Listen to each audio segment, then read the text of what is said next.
시청자 여러분 안녕하십니까. 뉴스7의 김명우입니다. 겨울인지 봄인지 분간이 안 되는 하루였습니다. 조금 빠르게 걸었더니 땀이 흐를 정도였고 반팔이 어색하지 않았습니다.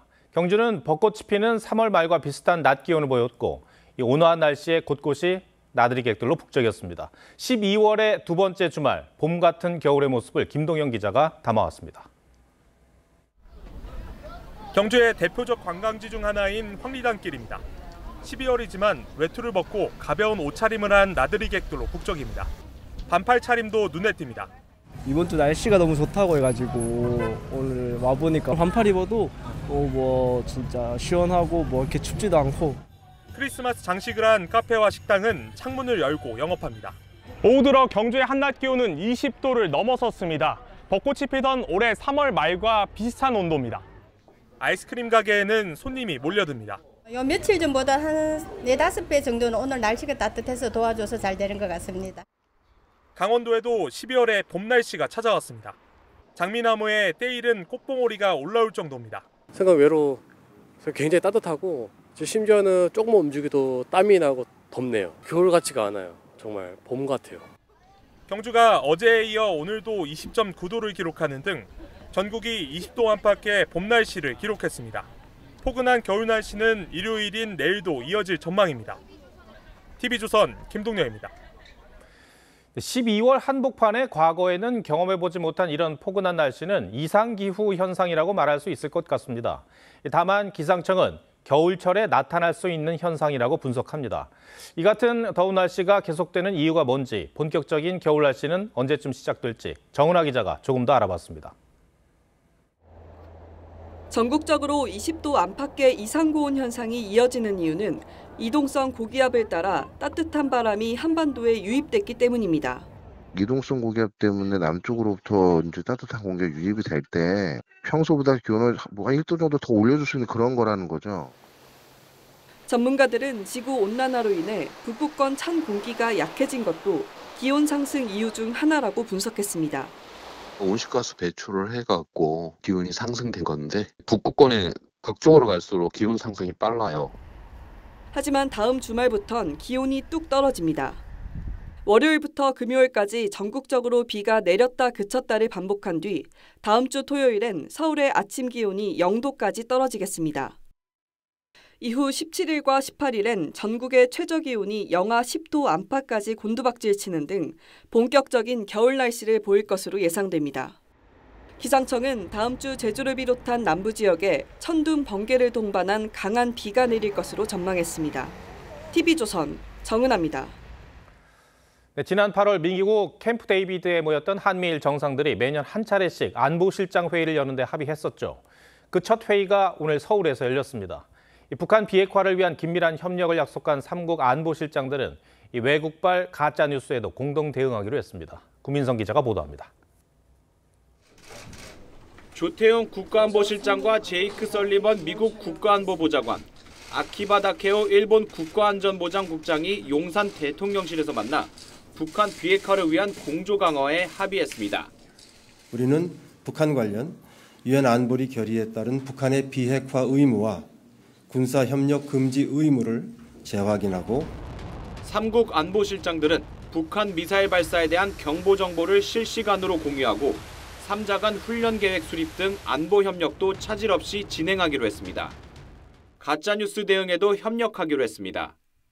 북한과 러시아, 중국 등이 가짜뉴스를 퍼뜨리며 선거에 개입할 가능성에 대응하자는 차원으로 풀이됩니다.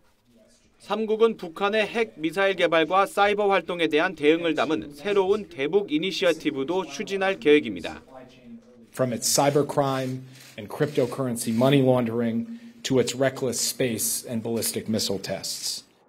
3국은 대만 해협의 평화안전 수호와 경제적 강압에도 대응하겠다는 의지도 확인했는데 중국의 팽창 정책을 겨냥한 것으로 분석됩니다. 우리나라는 캠프 데이비드에 이은 제2차 한미일 정상회담을 내년 서울에서 개최하는 방안을 추진 중입니다.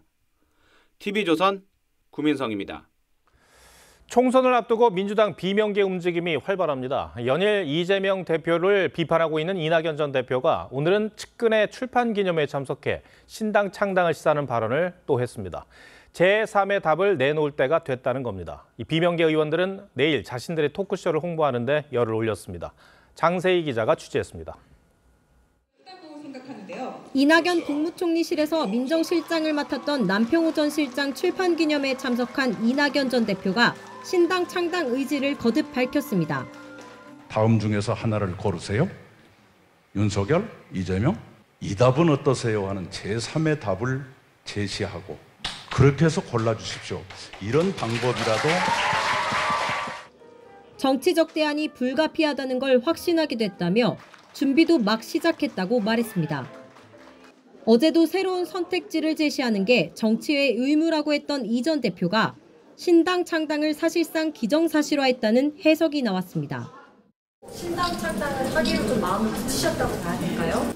대한민국의 생존을 위해서 대안이 꼭 필요하다는 마음은 굳게 갖고 있습니다.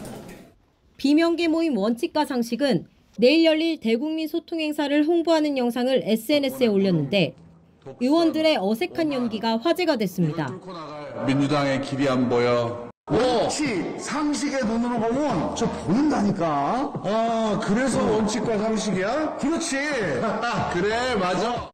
내일 행사엔 이낙연 전 대표는 참석하지 않지만 이 전 대표의 보좌관들이 주축인 원외 모임 민주주의 실천 행동이 참석할 예정입니다. TV조선 장세희입니다. 현재 더 급한 쪽은 국민의힘 같습니다. 이 서울 우세 지역이 6곳뿐이라는 내부 보고서 파장이 김기현 대표 책임론으로 번지고 있습니다. 하태경 의원을 포함해 일부 현역 의원들은 김 대표 사퇴를 촉구하고 나섰습니다. 이 원내에서 당대표 사퇴가 직접 언급된 건 처음입니다. 정민기 기자가 보도합니다. 국민의힘은 지난 10월 강서구청장 보궐선거 참패에 책임을 지고 김기현 대표를 제외한 임명직 당직자 전원이 사퇴했습니다. 이후 김 대표는 당을 혁신하겠다며 혁신위를 띄웠지만 사실상 빈손으로 끝났다는 지적입니다. 당내에서 혁신 조계차 관련해서 대표님 향한 반발도 이어지고 있는데 어떻게 보세요? 네, 수고들 많으십니까. 여기에 내년 총선 때 전통적 우세 지역이었던 강남 3구 수성도 어렵다는 자체 분석 결과까지 알려지면서 김 대표 책임론이 부상하는 분위기입니다. 급기야 하태경 의원은 김 대표의 사퇴를 직접 언급했습니다. 시간 끌고 거부하고 모욕 주고 이러면서 우리 당의 반혁신의 아이콘이 돼버렸습니다. 사퇴만이 유일한 혁신 해법이다. 일부 초선 의원들도 김 대표가 불출마 내지 험지 출마로 책임질 수 있는 시기가 지났다며 거취를 압박했습니다. 최소한 의미 있는 혁신안을 수용했어야 하고 모든 일에는 타이밍이 중요한데 실기에 버리면 아무런 감흥이 없습니다. 다만 선거를 앞둔 만큼 공천권을 쥔 당대표를 향한 거취 압박이 확산되는 데는 한계가 있을 것이란 전망도 있습니다. 김기현 대표는 수도권 위기론이나 이 혁신안과 관련한 언급 없이 지역구인 울산에서 일정을 소화했습니다. TV조선 정민진입니다.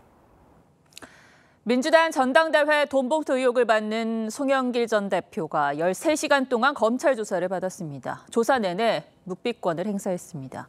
하지만 조사를 마친 뒤 카메라 앞에서는 당내 잔치인 전당대회를 특수부가 수사하는 건 전례 없다며 정치 수사라고 목소리를 높였습니다. 김도형 기자입니다. 13시간여의 조사를 마치고 검찰 청사를 나온 송영길 전 대표. 검찰 수사에 정치적 의도가 있다고 반발했습니다. 당내 내부의 어떤 자율성이 더 보장된 영역인데 이것을 가지고 특수부가 이렇게 수사하는 것은 헌정사상 처음 있는 일입니다. 송 전 대표는 2021년 민주당 전당대회 당시 현역 의원들에게 300만 원짜리 돈봉투 20개를 전달하는 데 관여하고 외곽 후원 조직을 통해 4천만 원의 뇌물을 포함해 3억 원대의 불법 정치 자금을 수수한 혐의를 받습니다. 송 전 대표는 검찰 조사 내내 묵비권을 행사했습니다. 지지자들을 만난 자리에선 윤석열 정권의 검찰을 신뢰할 수 없기 때문이라고 주장했습니다. 계속 같은 거 물어보는데 진술 거부합니다. 진술 거부합니다. 계속 말하는 게 쉬운 게 아니에요. 검찰은 송 전 대표가 진술을 거부하는 등 혐의를 부인하고 증거인멸 가능성이 있다는 점을 토대로 추가 소환 없이 구속영장을 청구하는 방안을 검토 중입니다. 돈봉투 수수 의혹을 받는 민주당 현역 의원들에 대한 소환도 임박했다는 관측이 나옵니다. TV조선 김도영입니다. 전현희 전 권익위원장의 사퇴를 압박하기 위해 표적 감사를 주도했다는 의혹을 받는 유병호 감사원 사무총장이 공수처에 출석했습니다. 소환 통보에 5차례 불응한 끝에 나온 건데요. 시간 끌기가 아니라 공수처의 통보 방식이 위법했다고 반박했습니다. 한지은 기자입니다. 유병호 감사원 사무총장이 직권남용 권리행사방해 혐의 피의자 신분으로 공수처에 출석했습니다. 지난 9월 공수처가 감사원에 대한 수사를 본격화한 지 3개월 만입니다. 유 사무총장은 공수처의 소환 통보에 5차례 불응해왔습니다. 불응한 이유에 대해서 여러 가지 비판도 나왔습니다. 그거야 통보 방식 자체가 위법이었죠. 시간 끌기란 지적도 있었는데요. 그런 거 없습니다. 유 사무총장은 지난해 전현희 전 국민권익위원장에 대한 감사원 특별감사에서 전 위원장의 사퇴를 압박하려고 표적감사했다는 의혹을 받습니다. 또 주심감사위원회 최종 결재 없이 감사원 보고서를 임의로 공개했다며 시민단체로부터 고발당했습니다.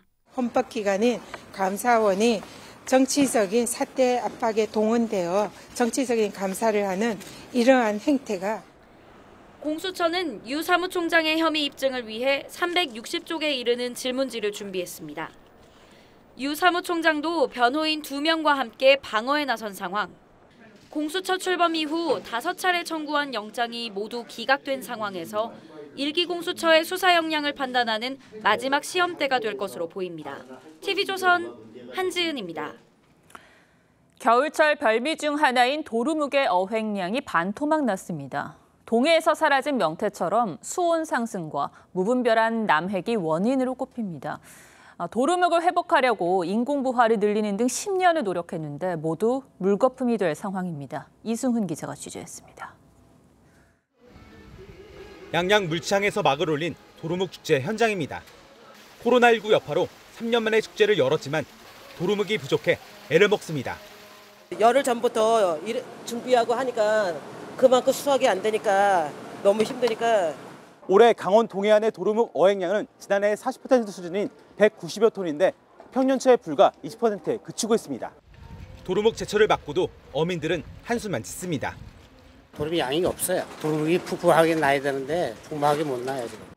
도루묵은 2000년대 초반에도 갑자기 자취를 감췄습니다. 2006년부터 인공부화와 방류 사업을 벌여 10년 만인 2016년엔 어획량이 7,000톤까지 늘었지만 그 이후에는 해마다 어획량이 줄었습니다.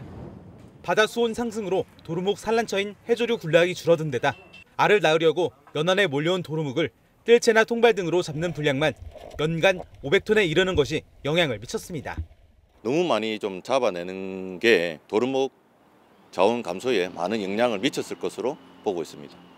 알이 꽉 찬 도루묵을 싹쓸이 포획해도 이렇다 할 제재 규정도 없어 도루묵 자원 회복엔 들인 10년 노력이 말짱 도루묵이 될 위기에 놓였습니다. TV조선 이승훈입니다. 네, 요즘 여기저기에서 콜록거리는 소리가 들립니다. 독감에 마이코플라스마 폐렴 그리고 백일해까지 겹유행인데요.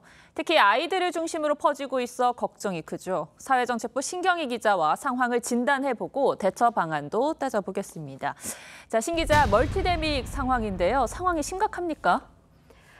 네, 먼저 독감 상황을 살펴보겠습니다. 의심 환자는 외래 환자 1000명당 48.6명으로 유행 기준의 7배를 넘어섰습니다.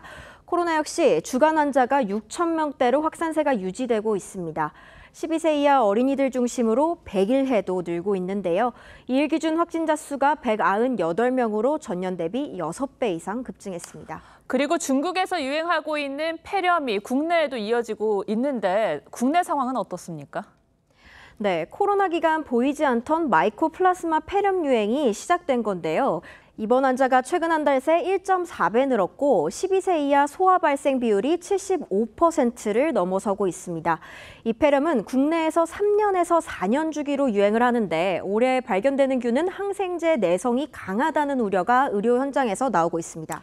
자, 이런 상황이 걱정되는 이유는 모든 걸 멈추게 한 코로나 사태를 겪었기 때문이죠. 중국은 어떻게 대응하고 있습니까? 네, 보시는 곳은 베이징의 한 소아과 병원 모습입니다. 폐렴 진료를 받으려는 환자들로 가득 찼습니다. 각 병원 응급실과 발열 클리닉이 24시간 가동되고 의사 한 명이 반나절 만에 소아 환자 70명을 본다는 증언들도 나오고 있습니다. 이렇다 보니 호흡기 증상이 있으면 등교를 중단하라고 중국 정부가 권고하고 있습니다. 네, 그런데 모두 호흡기 질환이긴 합니다만 각 질병마다 치료법이나 예방법이 다를 테니까요. 폐렴인지 백일해인지 또 독감인지는 어떻게 구분할 수 있습니까? 네, 마이코플라스마 폐렴을 먼저 설명드리자면 기침이 2주 이상, 3주에서 4주까지도 지속되는 게 특징입니다. 독감은 열이 많이 오르고 근육통이 있는 경우가 많습니다. 100일 동안 기침을 한다는 백일해는 전문가 설명을 들어보시겠습니다. 기침을 하다가 아이들은 구토 같은 것도 심하게 할 수 있고요. 호흡곤란 같은 게 올 수도 있고 또 폐렴으로 진행할 수도 있고 이런 것들이 문제겠죠. 네, 다행인 것은 독감과 백일해는 예방 백신이 있다는 점입니다. 어린아이가 있는 가정은 가족 모두에게 접종이 권고되고 있습니다. 안 걸리는 게 가장 좋겠지만 혹시 모를 경우를 생각을 해봤을 때 국내 치료제가 충분한지도 궁금한데요. 상황이 어떻습니까? 네, 우리 정부는 어제 호흡기 감염병 관계부처 합동 대책반을 꾸렸습니다. 앞으로 병상과 치료제 상황을 매주 점검하겠다는 겁니다. 일선 의료 현장에 진료 지침을 보급하는 등 차질 없이 대응해 나가겠습니다. 네, 정부는 학교와 유치원 등 집단 생활을 하는 곳에선 손 씻기와 마스크 착용 등 개인 방역 수칙을 준수할 것을 강조하고 있습니다. 네, 65세 이상 고령층에 진행 중인 코로나 백신 접종도 하는 게 좋을 것 같습니다. 신 기자 잘 들었습니다.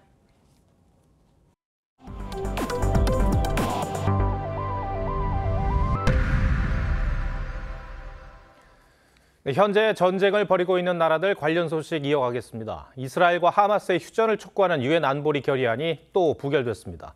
유엔 사무총장이 취임 후 처음 이 헌장 99조까지 발동하면서 회의가 소집됐기 때문에 이번엔 좀 다를까 했습니다만 미국이 또 반대했습니다.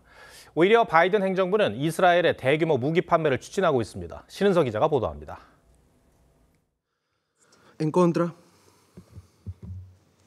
이스라엘과 하마스의 즉각 휴전을 촉구하는 결의안이 유엔 안보리에서 부결됐습니다. 15개 이사국 중 13개 국가가 찬성했지만 상임 이사국인 미국이 거부권을 행사했고 영국은 기권했습니다. We do not support this resolution's call for an unsustainable ceasefire that will only plant the seeds for the next war. 5개 상임 이사국 중 한 곳이라도 거부권을 행사하면 결의안은 부결됩니다. 유엔 사무총장이 안보리 논의를 요청할 수 있는 헌장 99조까지 발동하며 휴전을 촉구했지만 I urge the Council to spare no effort to push for an immediate humanitarian ceasefire. 미국은 휴전이 하마스에만 이익이라고 봤습니다. 아랍 국가들은 슬픈 날이라며 분개했습니다. Every further day means lives lost. 이스라엘은 앞으로 3, 4주 더 가자 남부를 공격할 것으로 알려졌습니다. 미국 정부는 이스라엘에 6,500억 원 규모의 탱크용 포탄 4만 5천 발을 판매하기 위해 의회에 승인을 요청했습니다. TV조선 신은서입니다. 2년 가까이 우크라이나와 전쟁을 벌이고 있는 러시아 푸틴 대통령은 내년 대선 출마를 공식화했습니다. 현재 25년째 집권하고 있는데 푸틴의 국정 지지율은 80%에 육박해 5번째 연임 가능성이 매우 높은 상황입니다. 다시 대통령이 되면 2036년까지 집권할 수 있는 길도 열린다는 관측입니다. 박지호 기자가 보도합니다. 모스크바 크렘린궁에서 열린 조국 영웅의 날 행사. 푸틴 대통령이 우크라이나 전쟁 참전 군인들에게 훈장을 수여합니다. 이 자리에서 푸틴은 내년 러시아 대선 출마를 공식화했습니다. Спасибо большое. Не буду скрывать, в разное время у меня были разные мысли, но сейчас вы правы. Сейчас такое время, когда нужно принимать решения. Я буду баллотироваться на должность президента Российской Федерации. 우크라이나와 2년째 전쟁을 치르고 있는 푸틴의 국정 지지율은 75.8%에 달합니다. Чтобы президентом вновь у нас стал Владимир Владимирович Путин, не представляю себе. Я буду голосовать только за его кандидатуру.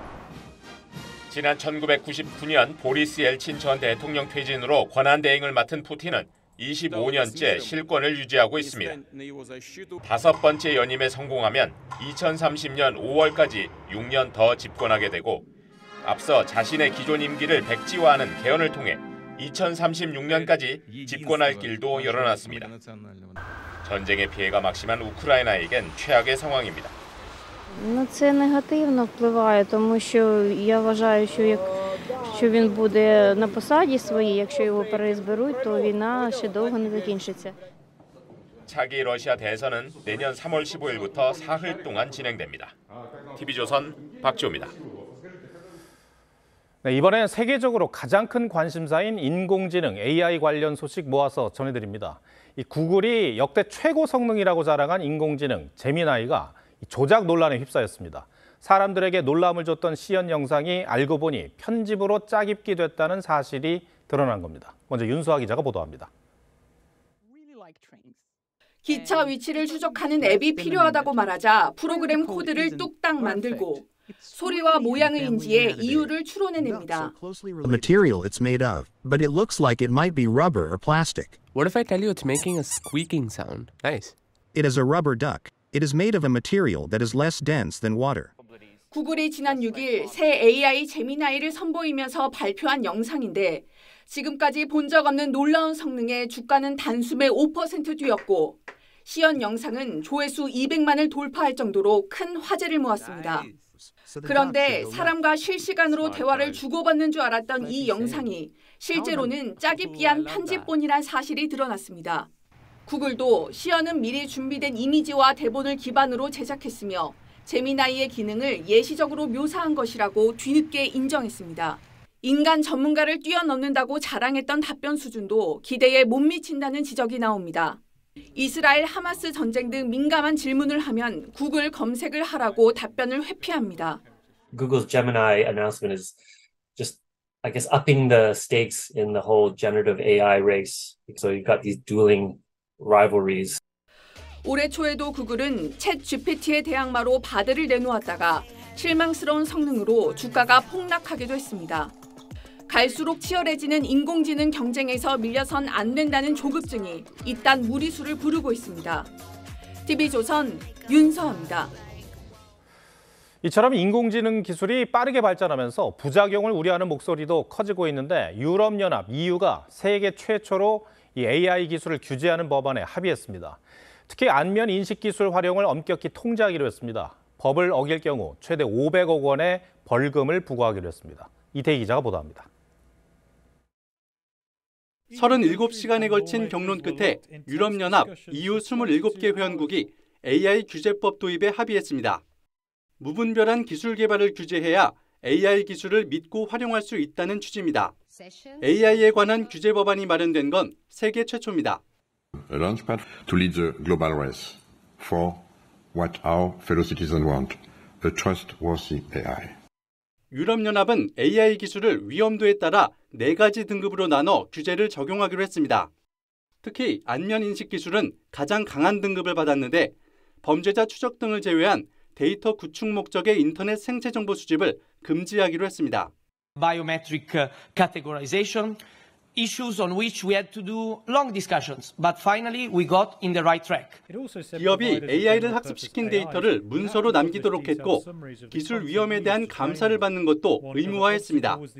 규정을 위반하는 기업은 최대 약 500억 원의 벌금이 부과됩니다. EU를 탈퇴한 영국은 음란물 연령 확인에 AI 안면인식 도입을 의무화하겠다고 밝히면서 정반대 행보를 보였습니다. AI 규제법은 승인 절차를 거쳐 2년 뒤부터 적용될 것으로 보입니다. TV조선 이태희입니다. 역대급 엔저에 엔화에 투자하는 엔테크가 늘었었죠. 엔화 가치가 최근 급반등했습니다. 무제한 돈풀기가 끝날 거란 기대가 반영된 건데 바닥을 찍었다고 분석할 수 있을지는 이번 달 중순 일본은행 회의 결과를 주목해 봐야 할 것 같습니다. 최수용 기자입니다. 환전소가 여럿 있는 명동거리. 엔화를 환전하는 일본인 관광객이 곳곳에 보입니다. 엔화 가치가 반등세라는 게 이들에겐 반가운 소식입니다. 以前本当に低かった時よりは上がったので旅行しやすくなって、実際今旅行に来ています。 앞으로 값이 더 오를 거란 기대감도 있습니다. 엔화가 다시 오르긴 한데 그래도 조금만 시간이 걸릴 것 같아서 한 달, 두 달 정도 뒤에 한국에 오는 게 저는 적다고 생각해요. 800원대 중반까지 떨어졌던 원엔 환율은 최근 약 40일 만에 100엔당 900원 선을 회복했습니다. 뉴욕 시장에서는 지난 7일 엔달러 환율이 한때 전날 종가보다 4% 가까이 급락한 141.71엔을 기록하기도 했습니다. 이런 흐름에 불을 붙인 건 우에다 가즈오 일본은행 총재의 발언이었습니다. 우에다 총재는 지난 7일 의회에 출석해 물가 목표를 달성했다는 판단이 들면 마이너스 금리를 해제하는 작업이 시야에 들어올 것이라 밝혔습니다. 금융 완화 정책을 종료할 수 있겠다. 그런 멘트들을 하면서 시장에서 통화 정책 전환 가능성에 대한 기대가 높아지면서 엔화가 좀 강세로 가고 있는. 8년째 지속된 마이너스 금리 정책이 전환점을 맞을지 오는 18일 열리는 일본은행 통화정책 정리회의에 시장의 관심이 쏠리고 있습니다. TV조선 최수영입니다. 정부가 주식 양도세 완화 방안을 검토합니다. 양도세를 내는 기준을 10억 원에서 30억 원 수준으로 올리는 걸 검토하고 있습니다. 연말마다 양도세를 피하기 위한 매물이 쏟아지고 그 피해는 개미들이 보고 있다는 이유인데요. 부자 감세라는 비판이 넘어서는 게 숙제입니다. 송병철 기자입니다. 지난해 12월 27일 유가증권 시장에서 개인 순매도가 1조 1,300억 원, 코스닥에서는 4천억 원이 쏟아졌습니다. 다음 날이 양도세를 내야 하는 대주주 확정일이다 보니 큰손들이 서둘러 주식을 내답한 겁니다. 주가를 한 번에 흔들릴 수 있는 사람들을 어느 정도 제도적으로 막을 수 있다면 안정적으로 투자할 수 있어서 그 부분은 좋을 것 같긴 합니다. 매년 이런 일이 되풀이되자 연말을 앞두고 정부와 여당이 대주주 양도세 기준을 높이는 방안을 다시 검토하고 나섰습니다. 권성동 의원은 주식 양도세 기준이 낮아 연말마다 다수의 투자자가 피해를 보고 있다고 했고 정부도 관련 내용을 검토 중인 것으로 알려졌습니다. 그 양도세 관련된 부분은 아마 부총리께도 말씀하신 걸로 알고 있습니다만 다양한 의견을 듣고 있습니다. 대주주 기준은 주식 양도세가 도입된 2000년 100억 원이었는데 이후 계속 낮아져 10억 원까지 내려갔습니다. 문재인 정부 때는 부자 증세 기조 속에 3억 원까지 낮추려다 무산되기도 했습니다. 다만 정부가 대주주 기준을 완화하더라도 그 폭은 제한적일 전망입니다.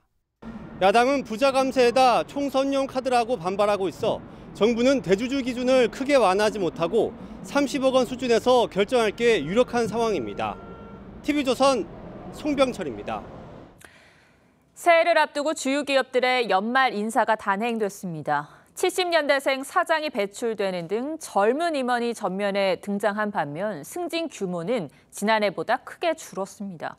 세대교체와 긴축, 이 두 단어로 재계의 연말 인사를 표현할 수 있을 텐데요. 여기에 우리 경제와 사회 흐름이 담겨 있는 것 같아서 유혜림 기자가 포커스를 맞춰봤습니다. 이번 인사에서 새롭게 사장급으로 승진한 용서구 삼성전자 영상 디스플레이 사업부장은 1970년생입니다. 그룹 내 첫 70년대생 사장입니다. QLED의 8K는 다수의 화질 평가 기관들에게 호평받고 있습니다.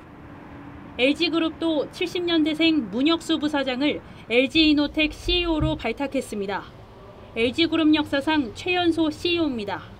고 구본무 선대회장 시절 임명된 부회장단은 모두 교체됐습니다. 44년 LG맨 권영수 부회장의 용퇴 후 LG에너지솔루션의 새 CEO엔 12살 더 젊은 69년생 김동명 사장이 선임됐습니다. SK도 60대 부회장 4명을 7년 만에 2선으로 물리고 50대 CEO들을 전면에 배치하며 세대 교체를 진행했습니다. 글로벌 경기 침체가 장기화되는 가운데 젊은 리더십을 앞세워 돌파구 마련에 나선 겁니다. 최태원 SK 회장은 확실히 변화하지 않으면 생존할 수 없다며 기업의 돌연사 위험을 경고하기도 했습니다. 현실은 녹록지만은 않습니다. 최근 경제 상황은 국제 경제 질서 재편과 맞물려서 기업으로서는 대응이 쉽지 않은 상황입니다. 세대 교체와 맞물려 임원 승진 규모도 줄었습니다.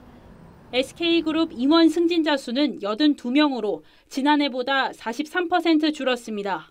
삼성전자도 2017년 이후 가장 적은 인원이 승진하면서 규모가 20% 이상 줄었고 LG그룹도 전년 대비 13% 줄었습니다. 기능이 중복되거나 유사한 부서를 통폐합해 조직의 군사를 덜어내는 작업도 이어졌습니다. 언제 회복될지 알 수 없는 불투명한 경기 전망에 허리띠를 졸라맨 겁니다. 경영 불확실성이 늘어난 상황에서 변화에 빠르게 대응해 나가고 실적을 회복하기 위해 조직 효율화를 진행한 것으로 보여집니다. 올 한 해 매서운 경기 한파를 버텨낸 기업들은 세대 교체와 긴축을 앞세워 도약을 위한 새로운 전환점 마련에 나섰습니다. 뉴스7 포커스였습니다. 베트남의 한 중학교 교실에서 학생 수십 명이 교사를 괴롭히는 영상이 공개돼 충격을 주고 있습니다. 제자들이 던진 쓰레기와 신발을 맞은 교사는 실신까지 했는데 양측의 주장은 엇갈리고 있습니다. 어떻게 된 일인지 류주현 기자가 보도합니다. 앳된 모습의 학생들이 선생님을 구석으로 몰아넣습니다. 교사가 영상을 찍으려고 카메라를 들자 한 학생이 바닥에 드러누워 선생님이 나를 때렸다고 소리칩니다.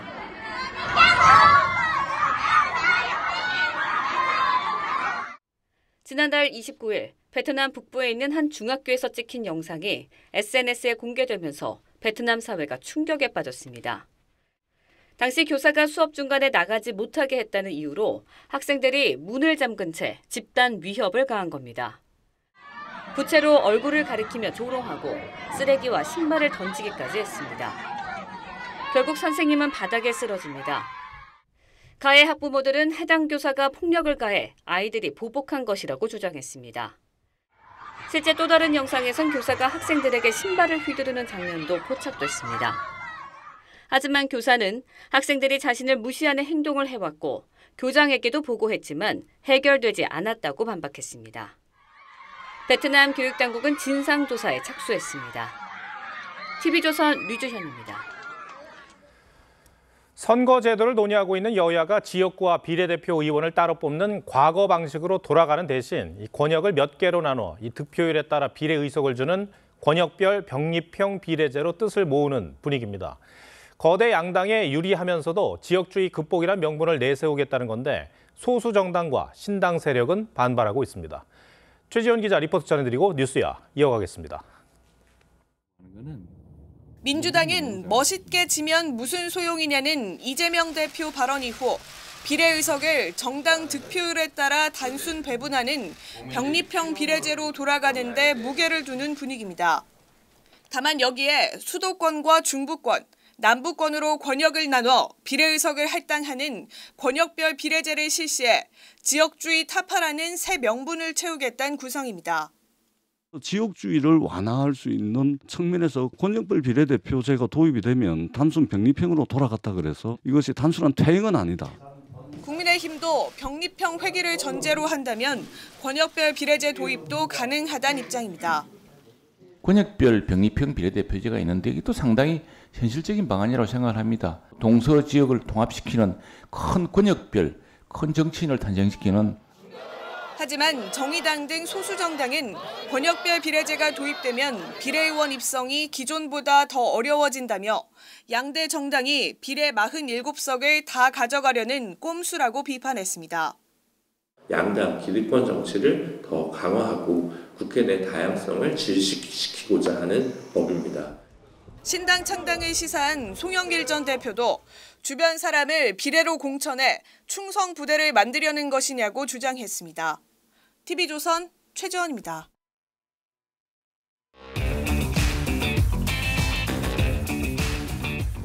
뉴스야 시작합니다. 정치부 이채림 기자 나와 있습니다. 첫 번째 물음표 볼까요? 네, 오늘 첫 번째 물음표는 알고도 지명했다입니다. 네, 해수부 장관 후보자의 음주 전과 그리고 폭력 전과가 알려졌어요. 근데 그 정도 전과는 인사검증 과정에서 당연히 알 수 있는 거죠. 그렇습니다. 인사검증단이 본인에게 이 검증 동의를 받아서 가장 먼저 확인하는 게 정부에 남아있는 개인의 기록입니다.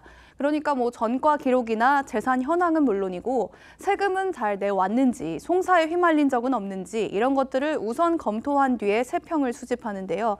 국회로 넘어오는 인사청문 요청서에도 이 같은 자료를 첨부해서 제출합니다. 그렇기 때문에 검증 과정에서 당연히 몰랐을 리가 없고요. 국민들에게도 이 강 후보자의 전과가 알려질 것도 예상한 상태에서 지명했다고 봐야 할 것 같습니다. 네, 몰랐을 수 없다는 얘기로 들리는데 왜 후보 지명을 강행을 한 걸까요? 네, 일단 강 후보자의 음주운전 전과는 2004년이고요. 폭행 전과는 1999년입니다. 워낙 오래전의 일이다 보니까 현재 장관직을 수행하는 데는 무리가 없다는 판단을 했을 가능성이 높은데요. 강 후보자 역시 어제는 입장문에서 젊은 시절에 성숙하지 못한 행동이었다면서 과거의 일이라는 점을 부각했습니다. 하지만 윤석열 대통령 본인도 음주운전을 예비 살인 행위라고 표현했을 만큼 음주운전에 대한 사회적 인식 좋지 않은데요. 국민의 눈높이를 제대로 파악하지 못했다는 비판이 나오는 대목입니다. 청문회를 거쳐야 하는데 야당이 강하게 반발할 거라고 생각을 했을 것 같은데요. 그렇긴 한데요. 공교롭게도 이재명 대표도 강 후보자와 같은 해에 음주운전으로 적발된 전과가 있습니다. 일각에선 이 때문에 야당이 청문 과정에서 음주운전을 문제 삼는 건 어렵지 않겠냐는 판단이 작용했을 수도 있다고 보고 있습니다. 네, 첫 번째 물음표 정해볼까요? 네, 오늘 첫 번째 물음표 알고도 지명했다의 느낌표는 다시 초심으로 정리해봤습니다. 네. 윤석열 대통령이 2년 전에 대선 후보 시절에 이런 말을 했습니다. 인재 등용이 제일 중요하고 진영과 관계없이 발탁하겠다. 이런 발언이 있었는데요. 하지만 이 말이 지켜졌다고 생각하는 국민들 많지 않으실 겁니다. 최근 대통령실에서는 사람이 없다는 푸념이 자주 나오는데요. 이 괜찮은 인재는 청문 절차 등에 따른 부담 때문에 고사하는 경우가 많고 그러다 보니 인재풀이 넓지 않다는 겁니다. 인재풀이 좁은 건지 인재를 바라보는 시야의 폭이 좁은 건지 돌아봐야 할 시점인 것 같습니다. 네. 두 번째 물음표는 뭡니까? 네, 두 번째 물음표는 비례가 키운 비례회의론입니다. 예, 총선을 앞두고 선거제도 개편 논의가 한창인데 비례대표 의원제에 대한 비판 여론이 있나 봐요? 네, 한 여론조사를 가져와 봤는데요. 비례대표 의원을 줄이거나 폐지해야 한다는 응답 51.1%로 절반을 넘었습니다. 반면 비례대표 의원을 지금보다 늘려야 한다는 여론은 17.9%에 그쳤습니다. 이렇게 폐지 여론이 높은 건 비례대표 의원들이 국회 입성 이후에 제 역할을 하지 못하고 오히려 실망스러운 모습을 보여주는 일이 많았기 때문이란 평가가 나옵니다. 비례대표라는 게 전문성 그리고 대표성을 가진 인물이 입법 과정에 참여를 시키는 그런 취지로 이제 알고 있는데 지금 그런 역할을 못하고 있다는 얘기가 되는 거네요? 그렇습니다. 이 총선 때마다 각 당은 여성이나 탈북자, 장애인으로 대표되는 사회적 약자, 그리고 기업인이나 시민단체인, 또 소상공인 같은 다양한 직능을 대표하는 인사들을 영입해서 비례대표로 내세우죠. 이 개인 한 명의 입법기관으로서 약자들과 직능을 대표하라는 의미입니다. 그런데 이 서울대 한 연구팀이 21대 국회의원의 표결 성향을 분석한 연구를 하나 내놨는데요. 이걸 보시면 이 지역구 의원들에 비해서 이 국민의힘도 그렇고 더불어민주당도 그렇고 각 당 비례대표들이 조금 더 극단적인 표결 성향을 보인다. 이런 거를 볼 수 있습니다. 예, 확실히 양극단, 보수진보 양극단의 비례대표들이 있습니다. 근데 이런 성향은 뭘 의미하는 겁니까? 네, 연구팀은 이 비례대표 의원들이 지역구 의원들보다 당론을 더 잘 따르고 있다 이렇게 분석을 했습니다. 그러니까 이 비례대표 의원들이 지역구가 없다 보니까 재선을 노린다면 일단은 지도부의 공천을 받는 게 가장 중요하겠죠. 그래서 지도부의 눈치를 더 많이 볼 수밖에 없다는 겁니다. 연구를 수행한 한규섭 서울대 교수는 비례대표 의원들이 공천을 위해서 지도부의 행동 대원화되고 있다는 점이 수치상으로 드러났다. 이렇게까지 분석을 했습니다. 네. 비례대표의 경우는 상대 후보가 없으니까 당이 자체적으로 검증을 하는데 그렇기 때문에 문제점이 더 생기는 거 아니냐 이런 지적이 있더라고요. 네, 21대 의원 비례대표 의원들을 좀 돌아봤을 때요. 일단 윤미향 의원, 시민사회계를 대표하는 인물로 비례대표가 됐는데 막상 정의기억연대 회계 문제 등이 문제가 됐죠. 또 21대에서 세금 탈루 의혹으로 당에서 제명된 양정숙 의원이나 조국 전 장관 자녀 입시 비리 의혹에 연루돼 결국 의원직을 상실한 최강욱 의원도 기억나실 텐데요. 이 각 당에서 사연과 인지도를 중심으로 찾다 보니까 정작 인물 검증에는 소홀한 거 아니냐 이런 지적이 나옵니다. 네, 취지에 맞게 비례대표제가 운영이 되고 있는지 돌아볼 때가 된 것 같습니다. 네. 알겠습니다. 두 번째 물음표도 정해볼까요? 네, 두 번째 물음표, 비례가 키운 비례회의론의 느낌표는 혜택이 주어진 이유로 정리해봤습니다. 이 치열한 지역구 선거전에 비해서 상대적으로 국회 입성의 문턱이 낮은 비례대표 의원은 어느 정도 혜택을 받았다고 볼 수 있습니다. 이렇게 혜택을 주는 이유, 개인의 영달을 위한 것이 아니라 본인이 대표하는 계층의 민의를 충실히 대변하라는 의미란 점을 새겼으면 합니다. 네, 이채림 기자 잘 들었습니다.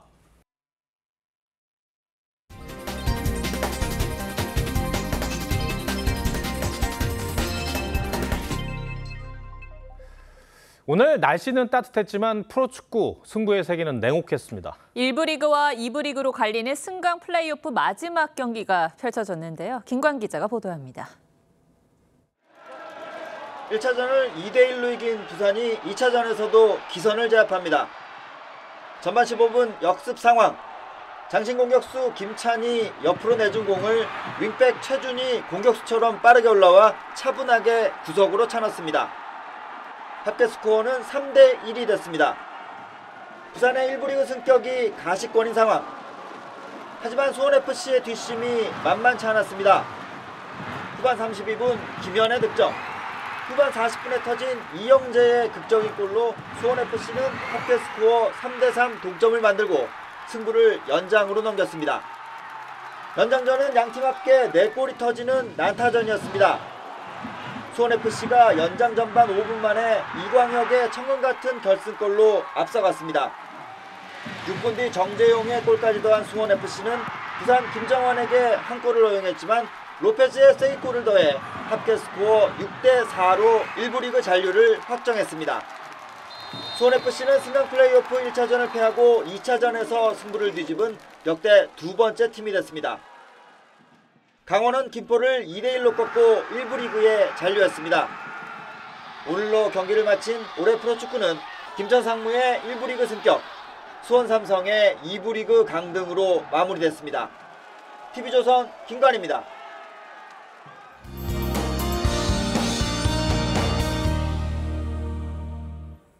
오늘도 이상 고온 현상이 이어지며 포항 해수욕장에서는 온화한 바닷바람을 즐기는 시민들의 모습을 볼 수 있었는데요.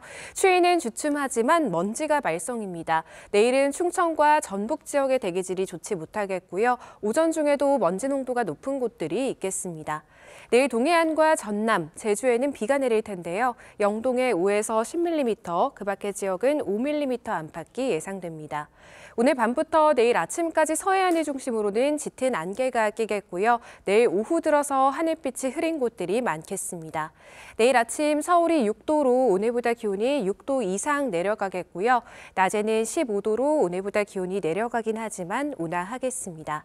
내일부터 동해안에서는 높은 너울을 조심하셔야겠습니다. 다가오는 월요일과 화요일 사이에는 전국 대부분 지역에 비가 내리겠는데요. 강하고 많은 비가 예상돼 대비 잘 해주셔야겠습니다. 날씨였습니다. 수능 점수를 확인하는 학생들 얼굴에선 오만 가지의 마음이 읽힙니다. 그런데 공교롭다고 해야 할까요? 수능 성적표가 배부된 날 조민 씨가 입시 비리 혐의로 재판에 출석했습니다. 최근 수능 본 학생들에게 부끄럽지 않습니까? 조 씨는 법정에서 혐의를 시인했습니다. 그러자 아버지 조국 전 장관은 딸은 위조에 관련된 게 아니라 문제의 자료를 제출한 걸 인정한 것이라고 반박했습니다. 이 문제의 자료, 누가 만들었는지 우리는 짐작할 수 있습니다. 그런데도 조 전 장관은 비법률적 명예회복이라는 말로 포장하며 법적 판단마저 정치적으로 희석하려 하고 있습니다. 올해 수능 필적 확인서 19를 쓴 양광모 시인은 사수를 했고 사업에는 3번이나 실패했었다고 합니다. 묵묵히 눈을 치우면 길이 나타날 거란 위로가 진심으로 다가오는 이유겠죠. 실패를 거듭하며 공정하게 자신의 길을 찾아가는 게 평범한 사람들의 삶입니다. 조 전 장관 일가에게 취재진이 물었던 질문을 다시 묻고 싶습니다. 수험생들에게 부끄럽지 않냐고 말입니다. 뉴스7을 마칩니다. 시청해주셔서 고맙습니다.